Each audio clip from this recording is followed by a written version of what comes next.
What if Trey Lance gets his opportunity and flourishes? What then for Brock Purdy?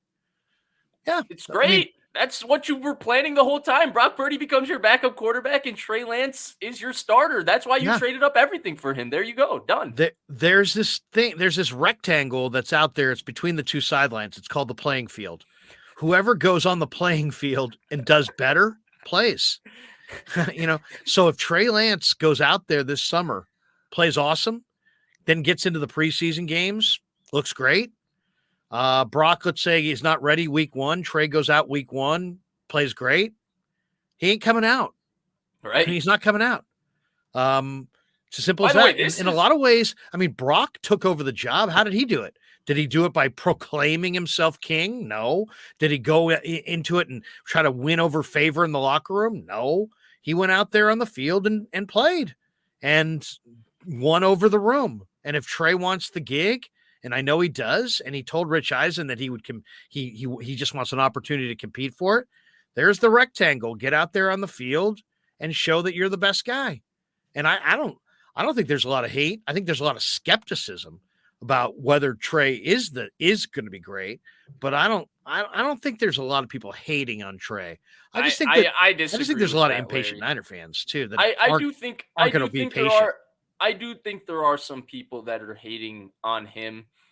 I do think the majority of people do fall under the impatient lens, Larry, but there's always a few bad apples out there for the wrong reasons. Also, by the way, I think this scenario, Larry, I think you would agree with me. This is, if we could write a story, right, in a utopia for the 49ers in 2023, the utopia is that Trey Lance just completely kills it this offseason and rips it up, and he's exactly who you thought he was. That's the best case scenario for the 49ers. We can talk about every single offseason scenario we want. This is what everybody should be praying happens right now. Yeah. No doubt. If you're a Niner fan, you should be hoping that Trey hits the ground running this summer and is just awesome. And that Brock gets healthy and that you got two guys that you not only can win with, but two guys that are coveted around the league. And then let somebody pay the 49ers a bounty for whatever guy they want to part with in a year. I don't think they're going to stay together, let's say, forever, because I think they're too good. I think Trey's upsides as a starter, and I think Brock's clearly showing that he's got starter potential in the brief time that he's played. So I look at them both as starters. And I don't think you want to – the last thing I'll say on the Brady thing, I'm intrigued by Brady only if he's willing to come in for $10 million or less, and if Brock for sure is going to be out until Christmas, because then you got to get a second quarterback. And my only concern is this: what if the Niners went out and found out in a few weeks that Brock was going to be out till Christmas, and then they go get Tom Brady, and then in summer in the preseason Tom Brady looks old. Because he is old, 46, going on 47. And Trey looks great. Then what? You know what I'm saying? That's worst case scenario. That's the one scenario in a way, Brady we didn't discuss. I don't know if it's worst case scenario, but could you tell Tom Brady you're on the bench? I don't know. What if he gets old and Trey looks great?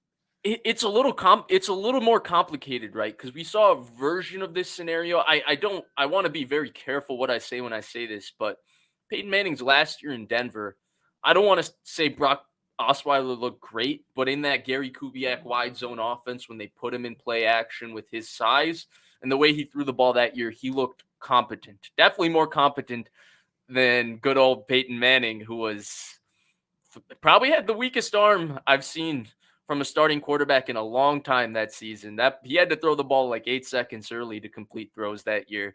But even with all of that, right, Manning still in a lot of ways gave them the best chance to win. We saw the early execution, especially in that AFC Championship game. Wow, this is the second time on this show I've mentioned that specific AFC Championship game where he threw the early touchdown to Jacob Tamme off of play action. It was vintage Peyton Manning, right? Play action, back foot hits the ground, step right through, rip it. Touchdown to Jacob Tamme. So I don't know if the way I see it, Larry, is it would be a very nuanced situation, even if Brady is playing bad, to kind of figure out like if he's completely hampering you from winning or not. Personally, I just want to see them have a really deep quarterback room because the way the game goes right now, I just think that you need a deep quarterback room. But Roberto Davis says, what if Lance gets his opportunity and flourishes? What then for Purdy? I'll say this: the same way that I wouldn't have moved off Jimmy for Lance or Purdy once Jimmy started playing the best ball of his career last year. And then I wouldn't have moved off Purdy for Garoppolo or Trey once Purdy was playing well. I'll say the exact same thing about Trey. If Trey starts next year and he's playing great, he stays in. I don't care that Purdy went undefeated. I don't care that, you know what I mean? Right. Whoever's on the field doing it right now, you don't pull a succeeding quarterback off the field for a question mark, hoping that the next guy's going to do the same thing. So Exactly. that's kind of where I sit on that. If Trey's going to get all the reps this summer, probably, and he's going to get most of the run in preseason. If he comes out in the first week and he's dealing and he's playing great, he stays in, man. And I love Brock Purdy. Heck, you know that. But Oh, do Trey I? stays in. Trey stays in. That's just kind of the way it needs to go, I think. And Michael says by the time Trey's ready, his contract will be up. Yeah, I mean, seriously, you got to find out what you got. The fact of the matter is Brock had played a lot better than what Trey played. And that's why Brock probably is the leader in the clubhouse. Some people feel like it's a no-brainer, that he's like undoubtedly, I think I read a couple stories in the last couple days from people who were like, was it Peter King? I think he came out and said it's not even a tough call, that it's if they're both healthy, it's Brock's job. Do you Right. agree with that? Why don't we hit on that one right there? If both guys, let's say Brock comes back in time for camp, and let's say Trey looks great, then what? I mean, it's a great problem to have. You're asking me the impossible question, right? Because I mean, let's hope we'll see. But at that point, I'll just be going off other people's reporting on what great really looks like.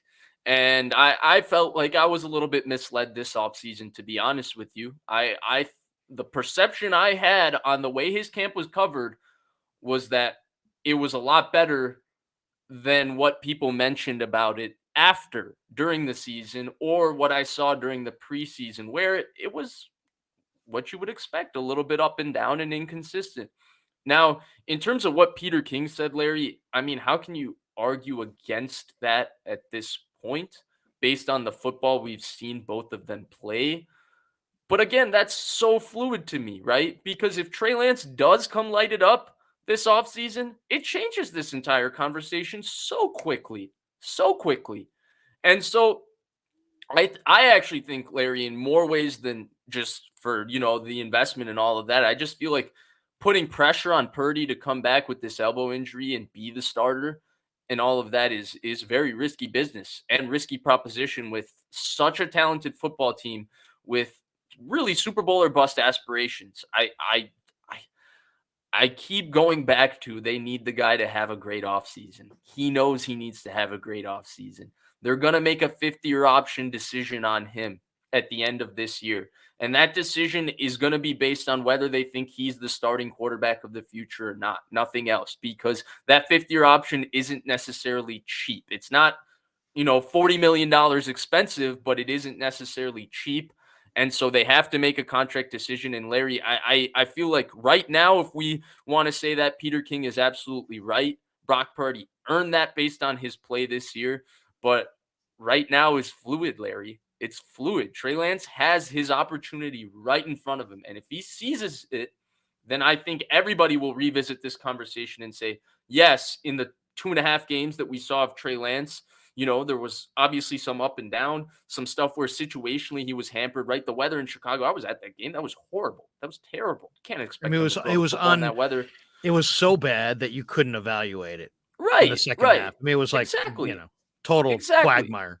Yeah. Exactly. And You got so to put a line through that game. I mean, we don't. That's what I'm saying. We have The Arizona game, which I think Shanahan's game plan took Trey out of it. I mean, I hated that game plan. Then he had the Houston game, had a rough first half, but he hadn't played, had a terrific second half and completed, Yeah, I think, close to 70% that day. Then you have the game one against Chicago. And he made a couple good throws. They wind up losing the game. Obviously, the weather was bad. And then he gets knocked out the next week against Seattle. So right, we have no idea. We have no idea really how good he could be. We haven't, the only indications we have that make us pause is the way Shanahan used him. Because he's used him right. in a way that makes you wonder if he's got full confidence in him as a pocket passer.